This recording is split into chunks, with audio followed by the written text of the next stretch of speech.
Hello DSC aspirants, సైకాలజీకి సంబంధించి మరి 7th morning session ఇచ్చినటువంటి సైకాలజీ బిట్స్ అనేది అన్నీ చూద్దాము. సో మరి కొంచెం అప్లికేషన్ మెథడ్లో కూడా అడుగుతున్నాడు, అలాగే కొంచెం టఫ్గా అడుగుతున్నాడు, అలాగే మీడియం సైజులో కూడా అడుగుతున్నాడు.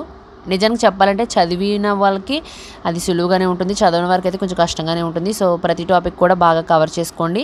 సో నా వీడియోస్ కనుక మీకు యూస్ఫుల్ అనిపిస్తే సబ్స్క్రైబ్ చేసుకోవడం మర్చిపోకండి. చూద్దాము సైకాలజీకి సంబంధించి NCF 2005 నుంచి ఒక అప్లికేషన్ మెథడ్లో మరి ఒక బిట్ అయితే అడగడం అనేది జరిగింది. అలాగే NEP 2020 నుంచి కూడా మరి ఒక బిట్ ఇచ్చాడు. అలాగే ECCEకి సంబంధించి మరి ECCEని విస్తరించమని అడగడం జరిగింది. చదవడంలో రుగ్మతను ఏమంటారనేది అడిగాడు, డిస్లెక్సియా. అలాగే ఉచిత నిర్బంధ విద్యకు సంబంధించి మరి RTE 2009లో ఉచిత నిర్బంధ విద్య అనేది ఎన్నవ సెక్షన్కి సంబంధించింది అనేది అడగడం జరిగింది. మరి నెక్స్ట్ వచ్చేసి మరి RTE నుంచి అయితే ప్రతి సెక్షన్లో కూడా ఇవ్వడం జరిగింది. మరి నేను రాసినటువంటి ఎగ్జామ్లో కూడా మరి బదిలీ కోరడం అనేది మరి ఎన్నవ అధ్యాయం అనేది అడగడం జరిగింది 6th మార్నింగ్లో. సో RTE 2009 నుంచి మరి ఎవరు కూడా బిట్ పోగొట్టుకోకండి. అలాగే CAT SBLOC అండ్ LBLOC, అలాగే మరి పెరుగుదల వికాసంలో వికాస నియమాల్లో భాగంగా ప్రాకృతీకరణకు సంబంధించి ఒక బిట్ అయితే ఇవ్వడం జరిగింది. అలాగే దశలు కూడా ఇవ్వడం జరిగింది. దశల్లో మెయిన్గా అయితే మరి మనం చూసినట్లయితే పూర్వముఠ దశ ఏంటి, అనుకర దశ ఏంటి, అన్వేషణ దశ ఏంటి, ఇలాగ అంటే ఒక్కొక్క దశలో మరి జరిగే కొన్ని ప్రత్యేకమైన విషయాల గురించి ప్రతి పేపర్లో కూడా అడుగుతున్నాడు. సో దశలకు సంబంధించి ప్రతిదీ కూడా చూసుకోండి. పియాజే అనుభవం గురించి ఒక ప్రశ్న అయితే రావడం అయితే జరిగిందంట. నెక్స్ట్ భాషా సిద్ధాంతం LED గురించి మరి చామ్స్కీ దానికి సంబంధించిన ఒక బిట్ వచ్చింది. అలాగే 2 రోజుల తర్వాత మనం చదివింది ఎంత గుర్తుంటుందని చెప్పి మరి పొదుపుకు సంబంధించి మన యొక్క స్మృతికి సంబంధించి అడగడం జరిగింది.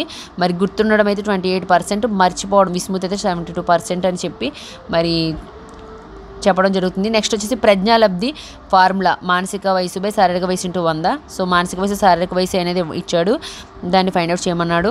అలాగే అభ్యాసానికి సంబంధించి నిర్వచనం అయితే అడగడం జరిగింది. అలాగే సర్వేపల్లి రాధాకృష్ణ గారి గురించి విద్యా కానుక సంబంధించిన బిట్ అడగడం జరిగింది. అలాగే సిద్ధాంతాలు వ్యక్తులకు సంబంధించి సరికానివని అడిగాడు. అంటే సిద్ధాంతాలు నెక్స్ట్ అది ప్రతిపాదించిన వ్యక్తుల పేర్లు ఇచ్చి ఏది కరెక్ట్గా మ్యాచ్ చేయలేదు అని చెప్పి ఒక 4 ఆప్షన్స్ అయితే ఇవ్వడం అనేది జరిగింది. మరి అది కూడా చూసుకోండి. నెక్స్ట్ ద్విపార్శ్వ బదలాయింపుకు సంబంధించి బిట్ అయితే వచ్చింది. నిబంధిత ఉద్దీపన అంటే ఏంటి అనేది ఒక బిట్ అయితే రావడం అనేది జరిగింది. అలాగే మరి ఉదాత్తీకరణకు సంబంధించిన రక్షక తంత్రం, ఒక ప్రేమలో విఫలమైన ఒక అమ్మాయి కవితలు రాసి మరి యొక్క బాధను మర్చిపోవడం అనేది ఏ రకమైన ఉదాత్తీకరణ, ఈ యొక్క రక్షక తంత్రంలో ముఖ్యంగా ఉదాత్తీకరణ అనేది ఉంటుందన్నమాట. నెక్స్ట్ పొదుపు గణనకు సంబంధించి ఒక బిట్ అయితే వచ్చిందని చెప్పాను కదా. నెక్స్ట్ MOOC సంబంధించి ఒక బిట్టు, అలాగే ZPT జోన్ ఆఫ్ మరి వైగోట్స్కి సంబంధించి బిట్టు, వైగోట్కి సంబంధించి మరి ఉన్నత మానసిక ప్రక్రియలు అలాగే దిగువ మానసిక ప్రక్రియల నుంచి కూడా మరి 6th మార్నింగ్ కూడా ఒక బిట్ అయితే వచ్చింది. సో ఈ టాపిక్ కూడా బాగా కవర్ చేసుకోండి. అలాగే మనం చూసినట్టయితే CCCEని ఏపీలో ఎప్పుడు ప్రారంభించారు అని ఒక బిట్ అయితే రావడం జరిగింది. కంటిన్యూస్ కాంప్రహెన్సివ్ ఎవల్యూషన్ 2012 నుంచి 2013.